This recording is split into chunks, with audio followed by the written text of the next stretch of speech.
কোন্নগর শিশু খুনের ঘটনায় চাঞ্চল্যকর মোড়। গ্রেপ্তার শিশুর মা শান্তা শর্মা ও তার বান্ধবী ইফফাত পারভিন। বান্ধবীকে তার বটগঞ্জ থানার খিদিরপুর এলাকা থেকে গ্রেপ্তার করা হয়। শ্রীরামপুর ডিসিপি অর্ণব বিশ্বাস উত্তরপাড়া থানায় সাংবাদিক বৈঠক করে জানায়, দুজনেরই গভীর বন্ধুত্ব ছিল। বিয়ের আগে থেকে ছিল সেই বন্ধুত্ব। শান্তার বিয়ে হয় 2012 সালে, পারভিনের বিয়ে হয় 2018 সালে। তবে মাসখানেকের মধ্যেই স্বামীর ঘর ছেড়ে চলে আসে সে। দুজনে দুজনের বাড়ি যাতায়াত করত, সেটা তাদের পরিবার জানতো। গভীর রাত পর্যন্ত ফোনে গল্প করত।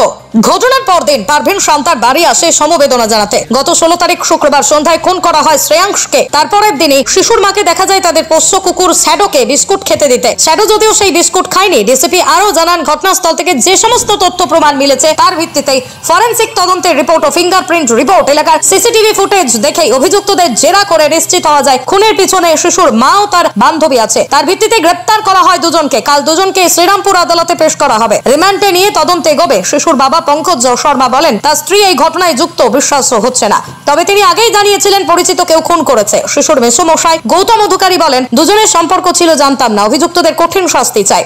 হুগলি থেকে প্রীতম সাধুখার রিপোর্ট, বিশ্ব টাইমস।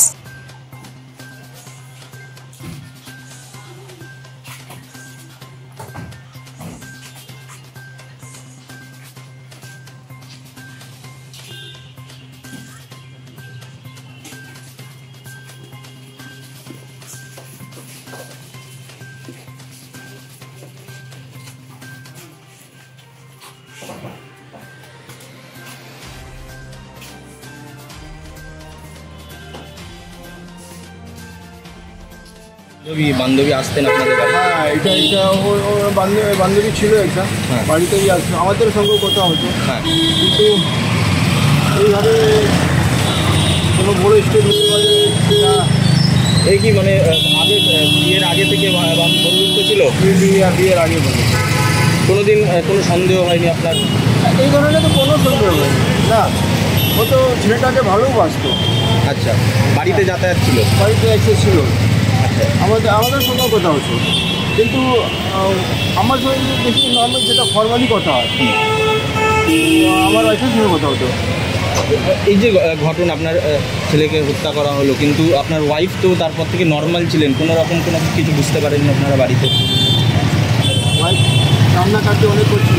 আচ্ছা, কিন্তু উনি যে এটা ঘটাতে পারেন বা ওনার না মদত রয়েছে, এটা আমি এখনও বলতে যে আমার ওয়াইফ ডাইরেক্টলি ইনভলভ।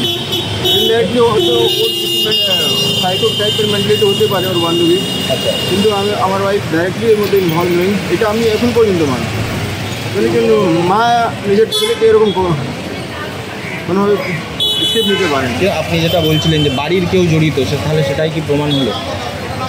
এখনও তো প্রমাণ এখন তো এটাই শুনে পুলিশ তো সেটাই বলছে। এখন আমরা কিছু পুলিশ কিছু শুনতে পাবো, তবু আমরা যে একবার আইসি স্যার থেকে কথা বলতে চাই।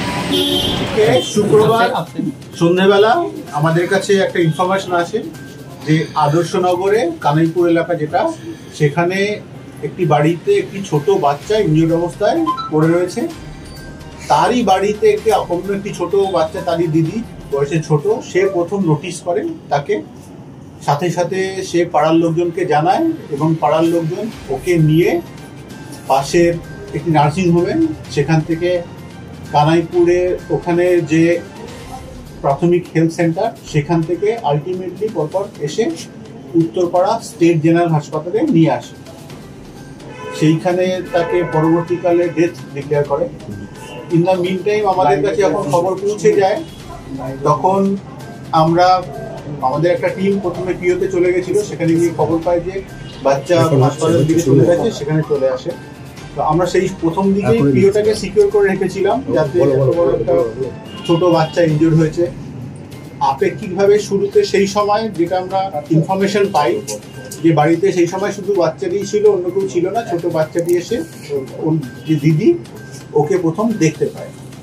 পরবর্তীকালে বিভিন্ন ধরনের যে তথ্য প্রমাণ, লোকাল উইটনেস, বাকি লোকজন, সমস্ত সিসিটিভি ফুটেজ, টেকনিক্যাল এভিডেন্সেস, এগুলো আমরা কনসিডার করি। পিওর এক্সপার্ট দিয়ে আমরা, ফিঙ্গারপ্রিন্ট এক্সপার্ট, তারপরে এফএসএল থেকে এক্সপার্ট, সকলেই এসে এক্সামিন করে তথ্য প্রমাণ কালেক্ট করেছেন। সেই তথ্য প্রমাণের ভিত্তিতে প্রাইমারিভাবে যতদূর আমরা ইনভেস্টিগেশন তখন চলেছে তার ভিত্তিতে আমরা দুজনকে আজকে অ্যারেস্ট করেছি। ইফাত পারভিন নামে এক মহিলা, তাকে খিদিরপুর থেকে, এবং শান্তা শর্মা বাচ্চার মা, এই দুজনকে এই ঘটনায় জড়িত সন্দেহে অ্যারেস্ট করা হয়েছে। কারণটা কি? কারণটা বিভিন্ন তথ্য প্রমাণ, পারিপার্শ্বিক যেগুলো সার্কামস্টেন্সিয়াল এভিডেন্স, মুভমেন্ট প্যাটার্ন, ঘটনার স্থলে উপস্থিতি, এই সমস্ত কিছু দেখে আমরা যেটা পেয়েছি যে ইফাত পারভিনের সাথে শান্তা শর্মা এনার অনেক পুরনো দিনের বন্ধুত্ব ছিল। তো এবং দিনরাত কথা বলতেন তারা নিজেদের মধ্যে, রাতেও মাঝে রাতে এরকম আমরা পেয়েছি উইটনেস থেকে। এবং রিসেন্টলি ধরুন কনজুগাল লাইফে যে কোল্ডনেস, এই তথ্যপ্রমাণটা আমাদের কাজে আসে সেই ব্যাপারে, এবং বাকি সমস্ত যে তথ্যপ্রমাণ পেয়েছি তার থেকে আমাদের ইনভেস্টিগেশনে এই দুটো নামই উঠে এসেছে। আর কেউ কি জড়িত আছে? এই তো বললাম যে আমাদের বাকিদের দুজনের মধ্যে প্রগাঢ় বন্ধুত্ব, সেটা বিয়ের আগে থেকে এবং এখনো সেটা চলছে। নিজেরা এনারা আলাদা দেখা করেন, মানে অসংখ্যবার ফোন করেন দিনে রাতে, এইগুলো সমস্ত ধরেই তারপরে আমরা পেয়েছি। এবং বাকি সমস্ত যে সিসিটিভি ফুটেজে প্রেজেন্স ইয়েতে সেইটা থেকে পাওয়া গেছে। বাকি সমস্ত তথ্য প্রমাণ আমরা এখনো ইনভেস্টিগেশন চলছে, সেগুলো কালেক্ট করে কোর্টের কাছে পেশ করবো এবং ফার্দার যে প্রোগ্রেস সেগুলো আপনাদের পরে যাবে। খুনের সময় কি ঘরে দুজনেই ছিলেন? খুনের সময় ঘরে কি দুজনে? আমরা সেটা বলছি তো, পরে ইনভেস্টিগেশন আমাদের চলছে। প্রাইমারি লেভেলে যেটুকু আমরা পেয়েছি সেটুকু আপনাদের বলে দিলাম।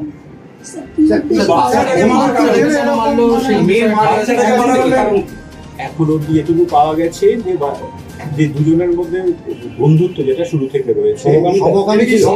আমরা অত ডিটেলসে এখনো বলতে চাইছি না আপনাদের, আমাদের মধ্যে যেটুকু পাওয়া গেছে যে দুজনের মধ্যে বন্ধুত্ব ছিল সেই কারণে ইনভেস্টিগেশন একটা পার্ট সিসিটিভি ফুটেজ, সেইটা কালকে ভাইরাল হয়, কিভাবে হলো সেটা? সিসিটিভি ফুটেজ আমরাও পেয়েছি, আমরা খতিয়ে দেখছি সমস্ত। ওই পারভিন কি ওর বাড়িতে যাতায়াত করতো, আসতো? এখন সমস্তটাই ইনভেস্টিগেশনের পর্যায়ে আছে। বাকি ইনভেস্টিগেশনের সুবিধার্থে আপনাদের আমরা বাকি আর কি বলছি জমির পরে দিন ইফাত পারভিন ইফাত ইনের পরের দিন কি এমনি ডবল এফ এটি স্যার উনি পাই ডবল এফ এটি ঘটনাস্থলে যারা যারা এসেছিলেন, তথ্য প্রমাণ, উইটনেস সবাইকে আমরা এক্সামিন করেছি। এগুলো পরবর্তীকালে ইনভেস্টিগেশনের পার্ট বাই পার্ট উঠে আসবে। যেটুকু আপনাকে বললাম প্রাইমারি লেভেলে এইটুকুই আমাদের। এই ইরফাত কি মৃত্যুর পরের দিন এসেছিল ওদের বাড়িতে? হ্যাঁ, আমরা খবর পেয়েছি পরের দিন ওখানে প্রেজেন্ট ছিল। এর পেছনে কি আর কেউ জড়িত থাকতে পারে আপনাদের তদন্ত? কিছু তদন্তের সাথে এর বেশি এই মুহূর্তে আর বলতে চাইছি না। মায়ের যেটা বলছেন, মা কি খুন করার নিজেই খুন করেছে মাকে, কাজে চলে গিয়েছেন, আবার পরে এলো। আমরা যেটুকু প্রাইমারি লেভেলে পেয়েছি সেটুকু আপনাদের দিলাম, তদন্তে নিলে বিঘ্নিত হবে। এই ব্রুটাল মার্ডার নৃশংসতা কি প্রধান করেছিল, এই যে কি জানা গেছে মা না ও ইরফাত যার কথা বলছেন আপনারা? এইগুলো বলছি তো আমরা, যে তদন্তে যেটুকু আমরা পেয়েছি সেটুকু আপাতত দিলাম। পরবর্তীকালে যেমন যেমন আরো ফার্দার প্রোগ্রেস হবে বাকি ডিটেইলস আপনাদের আসছে। কোথা থেকে অ্যারেস্ট করা হলো? কে ফেলেছিল বাচ্চাটা কি জেলে গিয়েছিল বলে মানা যাচ্ছে? কোথা থেকে অ্যারেস্ট করা হলো স্যার? খিদিরপুর থেকে ইফাতকে। আচ্ছা, আর এখান থেকে আমাদের কবে স্যার অভিযুক্ত কি ঘটনা দুজনেই না, ইফাতকে কবে অ্যারেস্ট করা হলো? আরো বাড়তে পারে। আমাদের তদন্তের সাথে এর বেশি এই মুহূর্তে আর বলতে চাইছি না। আচ্ছা, সিসিটিভি ফুটেজে স্যার এই লেভেলে যা আছে এই দুজনকেই পেয়েছি। স্যার মা কি কনফেস করেছেন? স্যার একটা ছবি, সেটা কি ইরফাত? বলছি তো তদন্তের স্বার্থে এখনই এই মুহূর্তে আপনাদের সমস্তটা ডিসক্লোজ করতে পারছি। ওনারা স্বীকার করেছেন, মা কি কনফেস করেছেন? মা বা দুজনই কনফেস করেছেন? ইরফাতকে কবে অ্যারেস্ট করা হয়েছে?